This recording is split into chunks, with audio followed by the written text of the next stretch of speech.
Praise the lord. Good morning. మన ప్రభువైన యేసుక్రీస్తు వారి నామమున మీ అందరికీ కూడా ఉదయకాల శుభములను తెలియజేస్తూ ఉన్నాను. అందరూ బాగున్నారా? దేవుని కృపలో మీరందరూ క్షేమముగా ఉండాలని అనుదినము ప్రార్థన చేస్తూ ఉన్నాం. నా ప్రియమైన దేవుని బిడ్డలారా, యేసుతో అనుదిన ఆత్మీయ ప్రయాణం నాతో పాటు కలిసి కొనసాగిస్తున్నటువంటి నా ఆత్మీయమైన సహోదరి సహోదరులందరికీ కూడా ప్రభు పేరట ప్రత్యేకమైన శుభములను తెలియజేస్తూ ఉన్నాను. దేవుడు మిమ్మలను దీవించునుగాక. మీ ప్రతి పోరాటములో, మీ ప్రతి కష్ట నష్టములో మీకు జయము అనుగ్రహించునుగాక. నేటి దిన వాక్యము యెషయా గ్రంథము 60వ అధ్యాయము 15వ వచనము.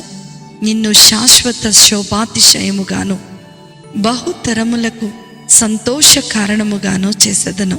హల్లెలూయా. నా ప్రియమైన దేవుని బిడ్డలారా, మన దేవుడు అద్భుతకరుడు, ఆశ్చర్యకరుడు.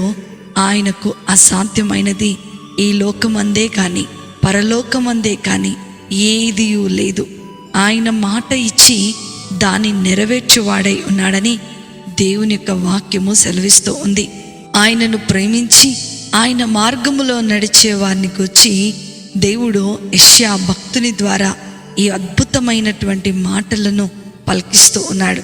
ఎవరైతే ఆయనను ప్రేమిస్తారో, ఎవరైతే ఆయన మీద ఆనుకుంటారో, ఎవరైతే ఆయన మీదనే ఆధారపడతారో వారిని శాశ్వత శోభాతిశయముగా చేసి బహుతరములకు సంతోష కారణముగా చేస్తాను అని దేవుడు ఈ ఉదయకాల సమయంలో మాట ఇస్తూ ఉన్నాడు. హల్లెలూయా. నా ప్రియమైన దేవుని బిడ్డలారా, ఆ మాట ప్రకారము చాలామంది భక్తులు ఆశీర్వదించబడినట్లుగా దేవుని యొక్క లేఖనాల్లో మనం చూస్తూ ఉండవచ్చు.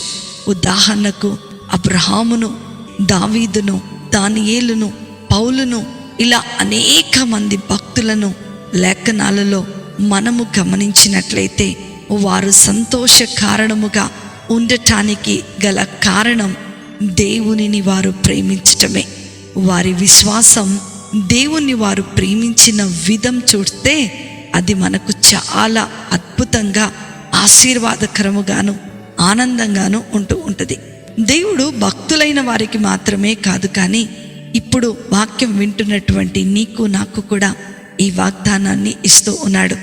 మనం ఈ లోకాశలను, శరీరాశలను విడిచిపెట్టి దేవుని వాక్యపు వెలుగులో కూర్చొని ఆయనను ప్రేమించి ఆయన మార్గములో నడిచే వారిగా ఉన్నట్లయితే మనలను కూడా శాశ్వత శోభాతిశయముగా మార్చి రాబో తరములకు సంతోష కారణముగా చేస్తాడు. ఈ వాక్యము మనము శాశ్వతమైన ఆశీర్వాదంగా ఉండటానికి ఎంతగానో సహాయం చేస్తుంది. కాబట్టి నా ప్రియమైన దేవుని బిడ్డలారా, ఈ దినమంతా కూడా ఈ వాక్యాన్ని ధ్యానిస్తూ దేవుడు ఇష్టపడే వ్యక్తులముగా మనము జీవిద్దాం. నీ జీవితంలో దేవుడు చేస్తున్న ఈ వాగ్దానము నెరవేర్చబడాలి అనంటే దేవునిని ప్రేమించి దేవుని మీదనే ఆనుకొని దేవుని హత్తుకునే వారముగా ఉండాలి. అట్లా ఉన్నట్లయితే దేవుడు నిన్ను శాశ్వతమైనటువంటి ఆశీర్వాదంగా ఉండుటకు నిన్ను దీవించబోతున్నాడు. అట్టి కృపా ధన్యత ఆశీర్వాదము వాక్యం వింటున్న దేవుని పిల్లలైన మీ అందరికీ అనుగ్రహించబడునుగాక. ఆమేన్. ప్రార్థన చేసుకుందామా?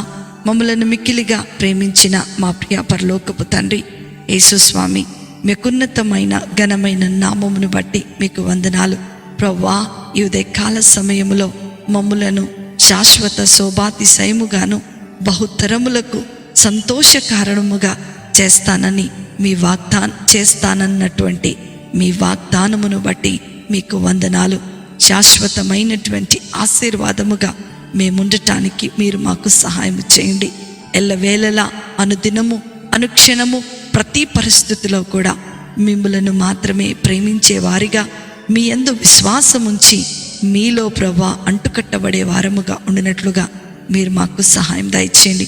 ఏ విన్న వాక్యము ఈ దినమంతా కూడా మేము ధ్యానం చేసుకుంటూ ఈ వాక్యము ద్వారా బలపరచబడే కృపను మీరు అనుగ్రహించమని నజరేయుడైన యేసుక్రీస్తును శక్తి కలిగిన నామములో అతి వినయముతో అడిగి వేడుకొంచున్నాను తండ్రి. ఆమేన్, ఆమేన్, ఆమేన్. ప్రభు మిమ్ములను, మీ కుటుంబాలను దీవించునుగాక. ప్రేమతో మీ సహోదరి శిల్ప జోసఫ్.